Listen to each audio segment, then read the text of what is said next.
Hola, soy Ingrid y te doy la bienvenida a este espacio donde voy a compartir de forma clara y práctica lo que estoy aprendiendo en cada sesión del movimiento Fix My Food. En este episodio hablaremos sobre la sesión número 4, en la que abordamos temas claves para entender cómo funciona realmente nuestro sistema alimentario, desde las políticas públicas en la alimentación y cómo realmente funcionan en la práctica. Este capítulo nos permitirá entender que los problemas alimentarios que vivimos diariamente no son individuales, sino estructurales, y que la solución requiere necesariamente un análisis político. Para iniciar, se planteó una pregunta muy sencilla pero profundamente reveladora, que se las quisiera hacer ustedes. Si pudiéramos cambiar una sola cosa de nuestro sistema alimentario o de nuestro entorno alimentario, ¿qué sería? Las respuestas durante la sesión coincidieron en aspectos como la calidad de los alimentos, los precios, el acceso y el exceso de ultraprocesados y la influencia del marketing que ya hemos visto en los capítulos anteriores. Esto nos permite entender que cuando muchas personas comparten un mismo problema, este deja de ser individual y pasa a convertirse en un problema público. Precisamente las políticas públicas surgen como respuesta a este tipo de problemas o problemáticas colectivas.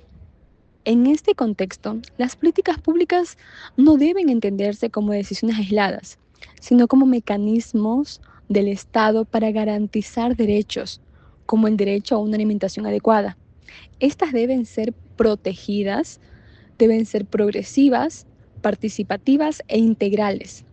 Y su formulación responde a un ciclo que incluye la identificación del problema, la formulación de soluciones, la implementación, la evaluación y la retroalimentación. Una forma sencilla de comprender este proceso es a través de una analogía de una receta de cocina. Primero identificamos qué está mal, luego diseñamos una solución, la ponemos en práctica, evaluamos el resultado y finalmente ajustamos lo necesario, como los últimos ingredientes. Sin embargo, uno de los aportes más importantes de esta sesión es comprender que identificar el problema no es suficiente. Por ejemplo, en Ecuador, la desnutrición crónica infantil afecta aproximadamente al 23% de los niños menores de 5 años, mientras que el sobrepeso también está presente en la infancia. Esta doble carga de malnutrición evidencia que el problema no radica únicamente en las decisiones individuales, sino en un entorno alimentario que favorece el consumo de productos ultraprocesados, influenciado por factores como la publicidad, la accesibilidad y los precios. Por tanto, el problema es estructural y requiere soluciones a nivel de sistema. A partir de aquí, en la segunda parte de la sesión, se presenta un enfoque clave que nos permite analizar los actores políticos. Los actores son todos aquellos individuos, grupos u organizaciones que tienen intereses, valores y recursos y que influyen en las decisiones políticas. Desde esta perspectiva, las políticas públicas no se construyen únicamente con base en evidencia científica, sino a partir de una correlación de fuerzas en la que distintos actores buscan que sus intereses prevalezcan. Esto implica que no siempre se implementa la mejor solución desde el punto de vista técnico, sino aquella que logra ser políticamente viable. Y esto es clave. Este enfoque se refuerza con lo planteado por Michael, experto en políticas de salud y académico de la Universidad de Harvard, quien explica que el cambio en políticas públicas no depende solo de la evidencia, sino principalmente de la política. Él critica el concepto de voluntad política, ya que simplifica demasiado el proceso de toma de decisiones. En lugar de depender de un líder, el cambio requiere análisis político y estrategias que permitan gestionar intereses, conflictos y relaciones de poder.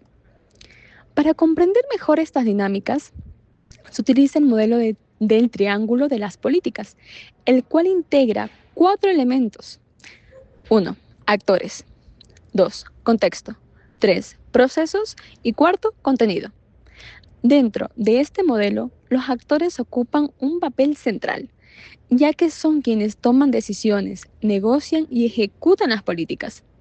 Esto implica que cualquier intento de cambio en los sistemas alimentarios debe comenzar con la identificación de los actores involucrados y el análisis de sus intereses y niveles de poder.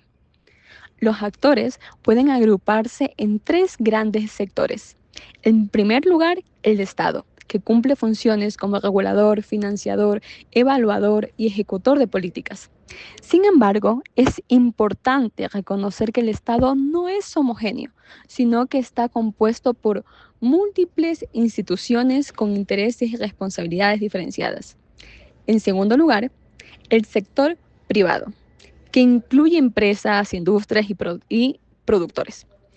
Este sector posee un alto poder económico y una gran capacidad de influencia, especialmente en los sistemas alimentarios.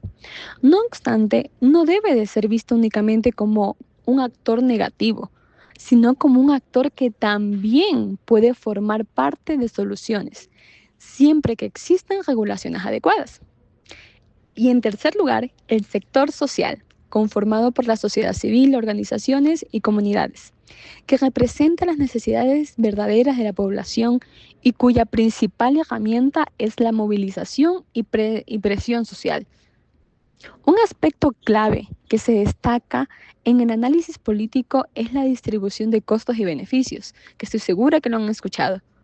En muchas políticas de salud, los costos recaen en grupos organizados y con alto poder, como la industria, mientras que los beneficios se distribuyen entre la población, que suele estar menos organizada.